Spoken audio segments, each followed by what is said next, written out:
So, 2023. Easily the best year ever lived. By a wild margin. In comparison to adventures, to accomplishments, through luck, through experiences, through pleasure, through all of those metrics. 2023 is the best year ever lived. But there is something that scares me. Is that in this equation,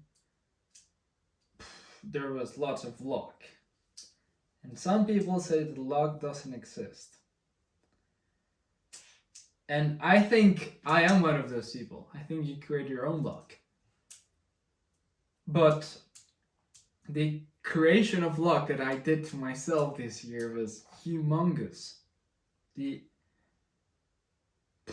And what scares me is not what I've lived, but what's coming. But I'm not sure why I have to be scared about it.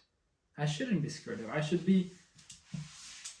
I should see the next year, 2024, as a way of replicating this, or even making it even better. But I don't know why. I'm not sure if I'm capable of it, which is not good. I shouldn't think like that. I should think that 2024 can be even better than 2023. Even though I think it's impossible right now, but nobody knows. For you to have I will do a quick recap of what I've done this 2023. First, New Year's. So in January, I spent it in London. In freaking London. Had a great time in London. Great time. Probably the best trip I've ever done in my life. Was that trip in London from New Year's. And then I had my birthday that same month. That was really cool. And in February, I went to Madrid with my parents because I haven't seen them since September of last year, 2022. So I met them in February of 2023. So I got to spend a week in Madrid. Out of nowhere. It was amazing. But I got a wake-up call. Because my university grades were awful. So that was no good. It was a wake-up call. But even though I knew I didn't perform well, there was still this little voice inside of your head that has this hope of, oh, but you know what? I'm special. Maybe I'm the lucky one. Maybe there's always a little voice like that in your head when they give out grades or when they say some results. And I had it. And it was destroyed, it was killed. It was like this. No more. No bueno. And then in March, I had my parents spend 1 week with me in my town in France. And that was amazing. They lived with me for a week after, not seeing them in months. That was really cool. But I started grinding. So for 3 months, I only grinded, but hard, like waking up at 4 a.m. to study, kind of grinding. But then they gave me the results. Turns out that grinding paid off. And since I'm a lucky guy, I went 1 week to Italy, out of nowhere. I'm the luckiest man in the world for that trip. That trip was not planned. I planned it 2 days before going. And we went through all of Italy. All of it, like Florence, Rome, Venice, Pisa. The town that has like 5 little towns, Cinque Terre, all of that. Amazing. Great trip. And it was not planned at all. It was just like, hey, it was. I think it was like a surprise of probably God saying, hey, you worked really hard. Have a little present. And as well, in June. So in June, I did a Swedish trip. I went to Sweden all of a sudden to build a house. Well, not to build a house, but to help with a house. It was in the middle of nowhere, in the forest, in Sweden, in summer. And I built, well, not built, I did a lot of stuff to that house. A lot.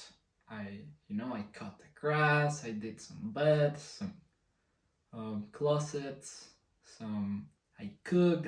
It was so cool.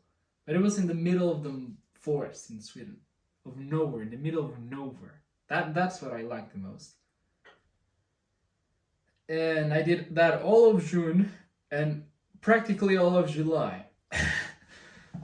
So after that, I end up spending a night in Paris out of luck again. This is 100% out of pure luck. I spent one night in Paris. I've never been to Paris before. In the city of Paris, I've only been at the airport. I've never been to the city of Paris. I go to Paris, my first time ever in Paris. That night in Paris was really good, really good. And then I come back to France, to my town, for around 2-3 weeks.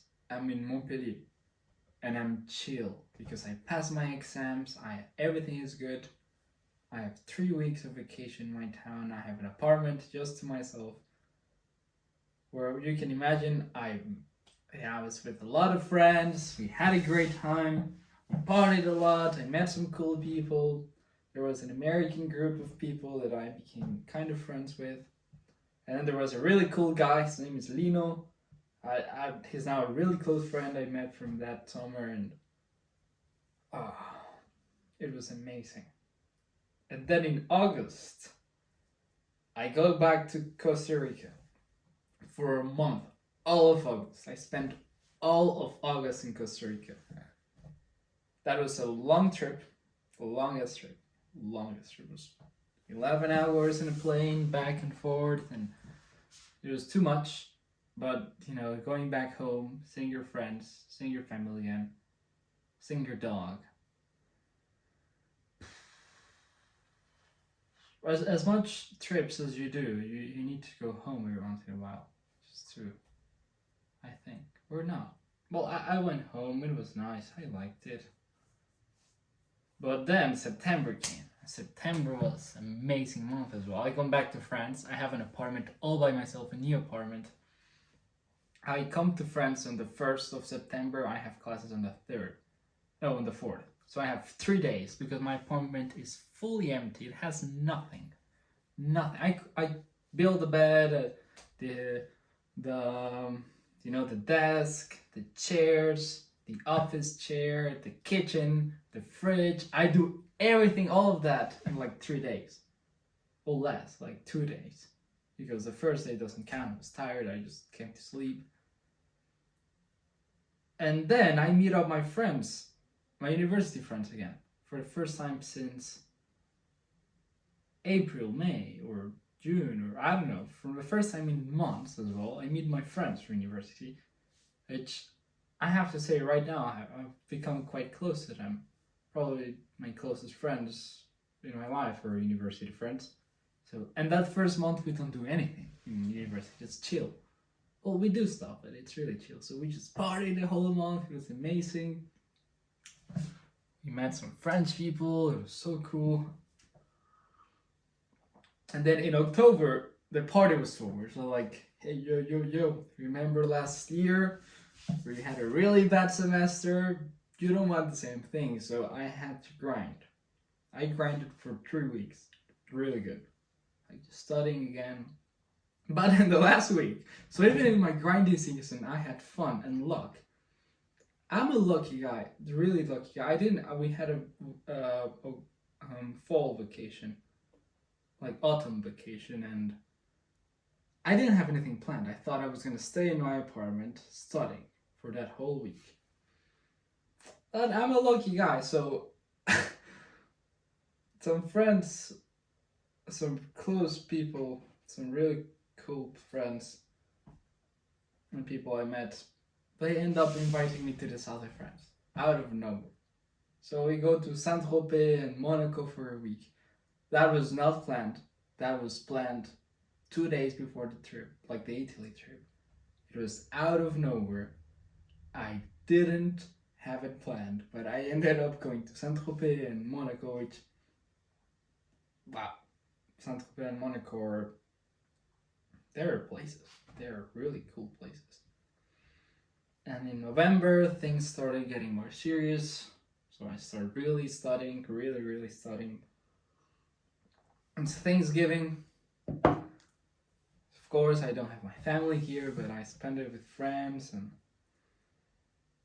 it was cool. I did a nice video. And I started, that's November.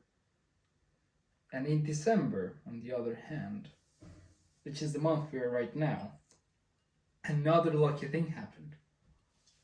I was not going back home for Christmas because they didn't give us too much time of a Christmas vacation, and as well, the trip to from where I live to my home, it's really expensive and it's really far, and that's I don't think that economically I can afford that.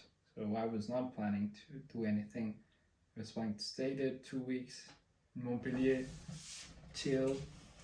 And then I have a really close friend again that invites me to spend Christmas at his home with his family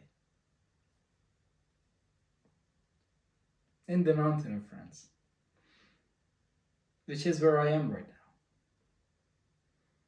And I will spend New Year's with some really close friends from university in the same town in the mountain of France, which is something that was not planned. That's a lucky thing. I was planning of being alone in my apartment.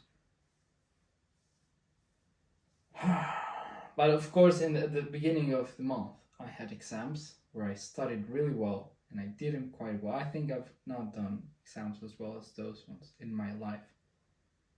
But spending Christmas with a family, again, that's amazing. Because since, 2022, I didn't spend it, I spent it alone, because it was my first year here. 2021, I was really sick, and my grandma was really sick. So, I got a really big sickness. And my grandma was really sick, so my grandma is a big part of my family. So it was not even a Christmas. It was just me alone. Well, not me alone, me and my parents, but I was sick. I was really sick. I think that the day before Christmas, I was in a hospital. And the day of Christmas, I was just in my bed, drinking medicine, and I couldn't really speak. My throat was awful. So 2021, I spent it practically really sick, so didn't really enjoy it. 2020 was the pandemic. So 2019 was practically the last Christmas I spent it with the family, in a Christmas tree, doing Christmas activities, all of these things. The last real Christmas I had. And now I spent it again. And it got me thinking a lot about Christmas and families and this side of things that some people even don't see that well or that much or don't value it. But I certainly valued this Christmas too much. They even gave me a little present, a thing, a cup. They gave me a cup that said, "Oh man." They made me feel like I was part of the family, and that is something I will be forever thankful. And hopefully one day I can invite them to my family Christmas, or I'll do something. But the thing is, the year's ending. Today is the 28th of December, Thursday. Sunday, like 3 days, is the last day of the year. And the amount of adventures and things that I've done this year, it's...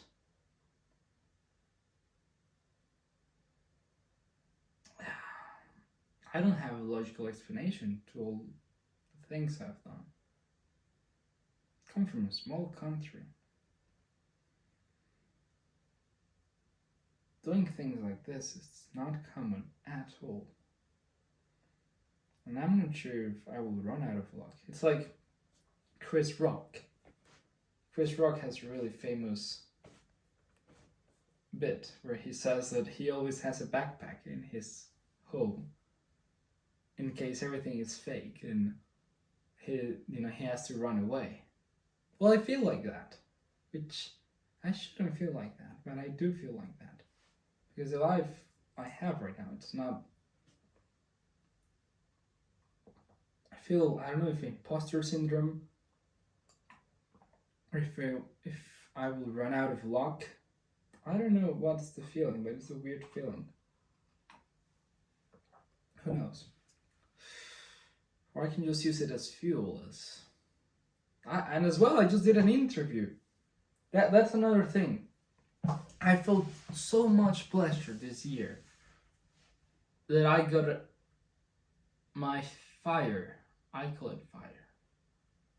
You know, the thing that wants you to get things done, do big things. The fire.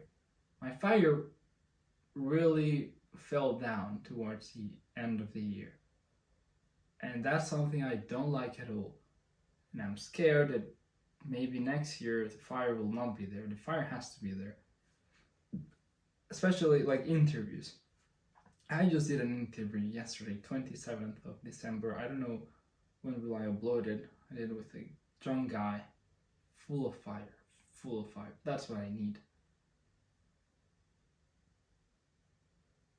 He has the mentality I had before I lived all of these things. But right now that I live them, I don't know. Life is a pendulum, and it goes between pain and boredom. So let's say you want something. So you're in pain because you don't have it. But then you obtain that thing and you're bored because you have it. So life goes like this: pain and boredom, pain and boredom. And right now, I don't know if I'm bored because I obtained all the things, so I'm bored. Or I'm full of pain because I want to obtain a lot of things, but I don't have them, but I know I obtained some stuff. It's weird. It's weird. Well, the only thing that's certain is that this year has been quite a year for me. And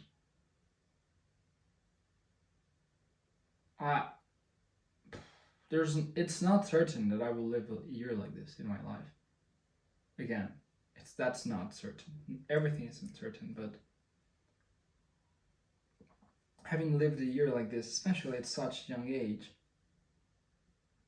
it's invaluable. It's just priceless.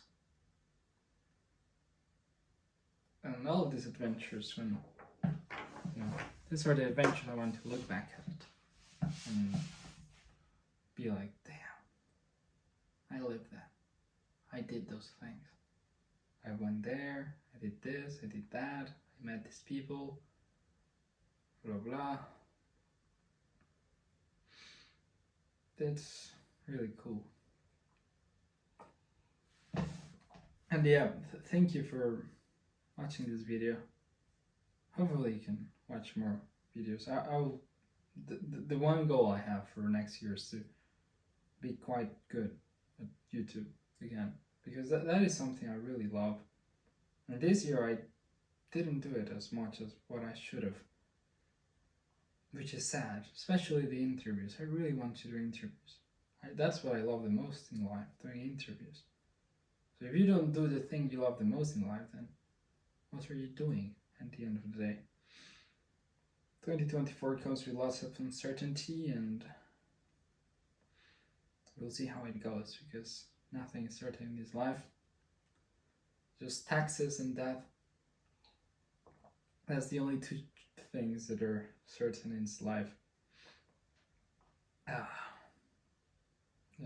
Well, thank you a lot for watching this video. And if you have been watching some more of my videos, I'm really grateful for that. And I hope you can maybe watch some more, or some of the ones I will produce in the future, especially next year.